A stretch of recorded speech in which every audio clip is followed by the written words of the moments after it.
Nos anos de 1920, alguns filósofos, sociólogos, psicólogos, economistas, jornalistas e historiadores se reuniram no Instituto de Pesquisa Social da Universidade de Frankfurt, na Alemanha, para estudar fenômenos sociais do início do século XX. E logo algum deles, como Theodor Adorno e Max Horkheimer, perceberam a cultura de massa enquanto um fenômeno social e cultural forte, evidente e impossível de descartar.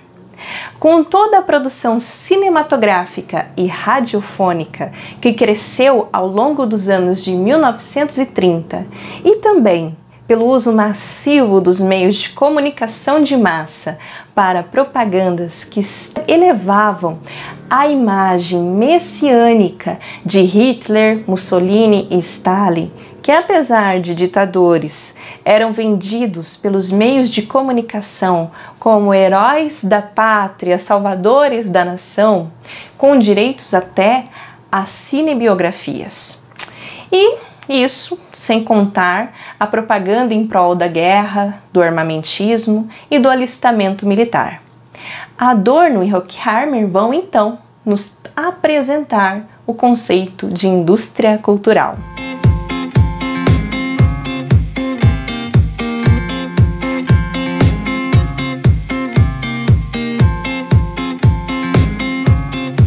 Na obra de 1947, Adorno e Horkheimer entregam um trabalho de maior reconhecimento de suas carreiras, a obra A Dialética do Esclarecimento, também traduzido como Dialética do Iluminismo.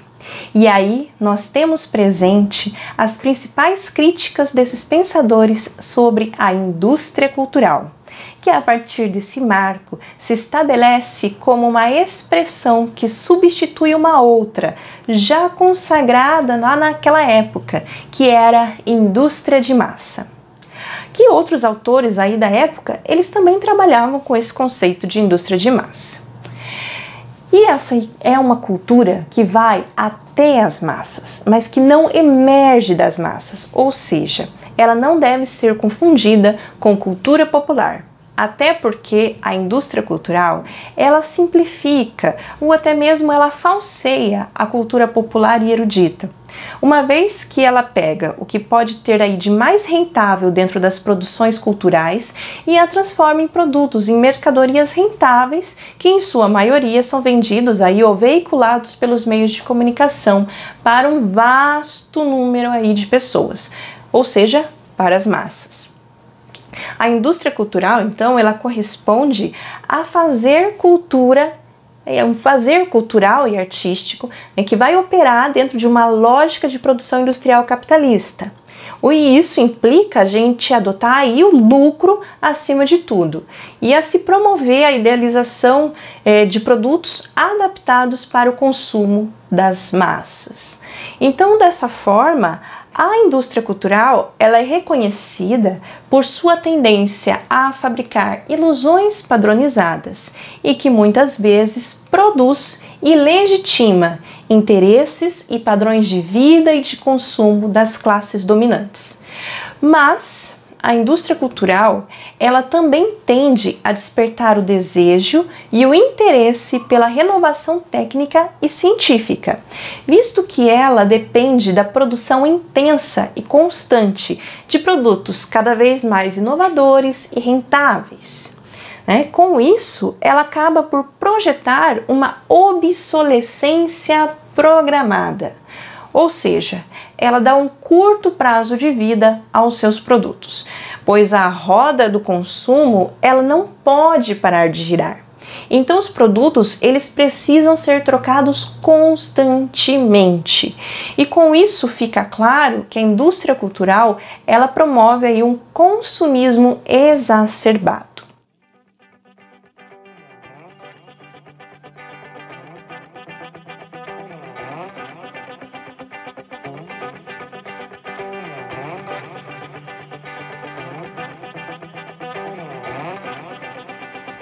Mas então, que são aí os meios de comunicação de massa? chave importante na compreensão aí do funcionamento prático da indústria cultural em nosso dia a dia.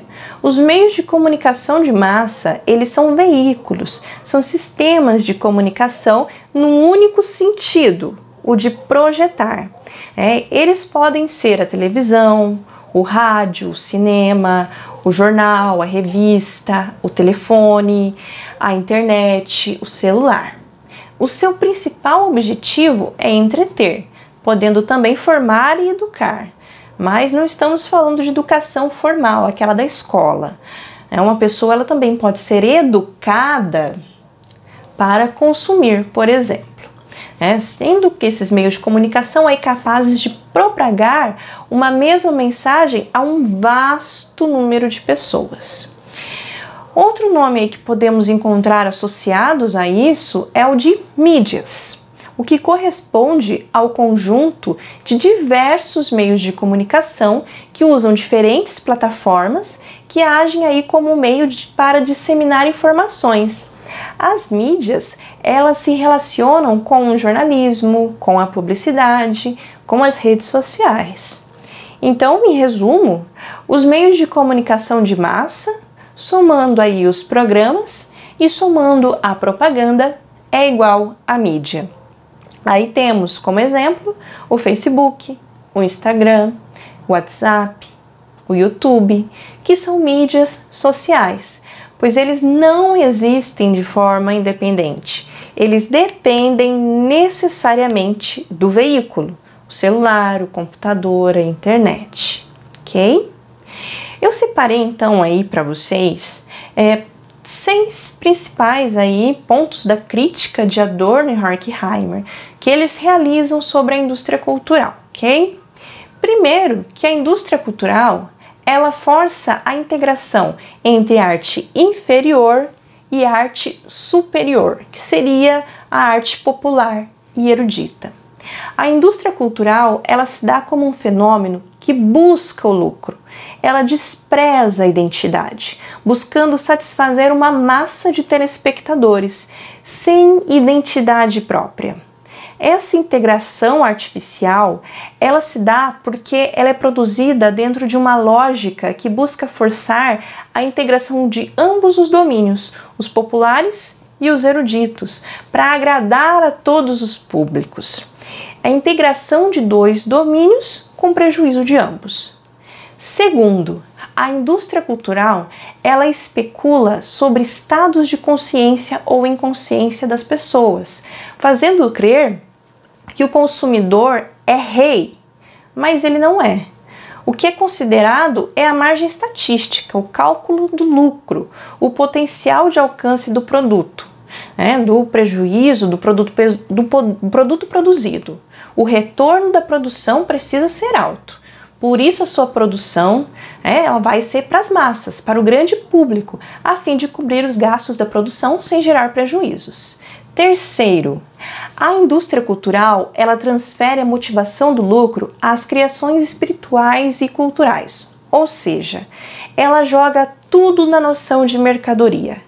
A indústria cultural ela produz mercadorias culturais como produtos de entretenimento para serem consumidos. O interesse pelo lucro passa a ser aí a grande ideologia da indústria cultural. Não é a arte em mercadoria, é a mercadoria por si só e pronto, acabou.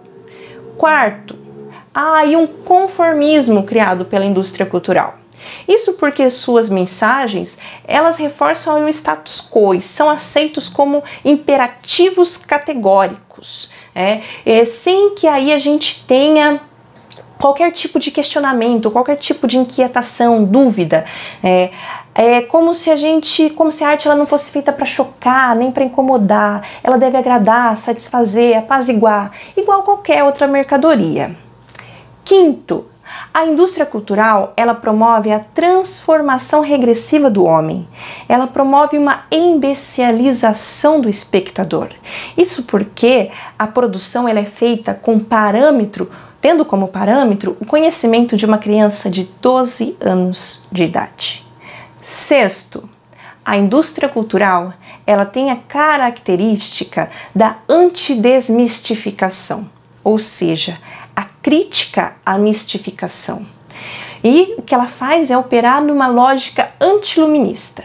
Isso quer dizer que a indústria cultural, ela impede a formação de indivíduos autônomos, emancipados, independentes, capazes de julgar autonomamente. Ela impede a construção de sociedades democráticas, pois os indivíduos, eles passam a ser tutelados aí a todo momento pela indústria. E o problema é que a democracia, ela é impedida dessa forma.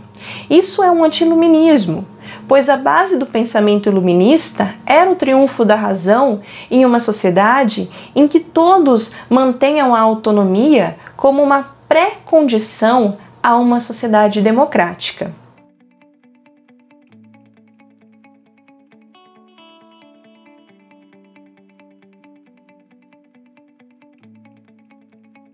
Com tudo isso, temos aí que a potencialidade da cultura como uma esfera da formação do indivíduo, ela é transformada pela indústria cultural em alienação e adaptação à crítica do indivíduo à sua realidade.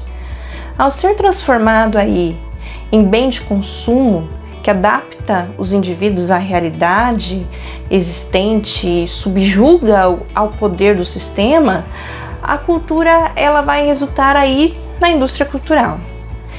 Não temos aí como escapar dela, gente, mas conhecê-la, saber seus mecanismos e a maneira como ela opera em nosso cotidiano é uma forma de irmos na contramão desse vazio consumista e nos firmarmos aí de modo autônomo, para sermos consumidores mais conscientes e responsáveis e cidadãos comprometidos com a sociedade e com a democracia.